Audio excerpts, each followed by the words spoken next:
Вы слышали, сейчас счетчики ставят карточные. На лицевом счету у вас на карточке пластиковом, если есть деньги в Сбербанке, то вы будете пользоваться газом. А если у вас нет денег на карточке, то вам прекращают подачу газа по вашему адресу, по вашему номеру. Так что берегитесь, люди, переходите на дрова.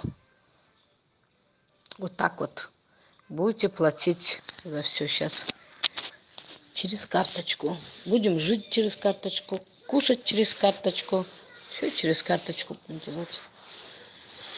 Вот так вот. Сейчас уже установили счетчики. Все начали. В селениях уже. Где Махачкала, там уже ставят их. Сейчас будут у всех. На счету есть, будете газом пользоваться. На счету нету, не будете газом пользоваться. С 2019 года должны стоять, говорит, у всех. 2019 года будет оплата такая.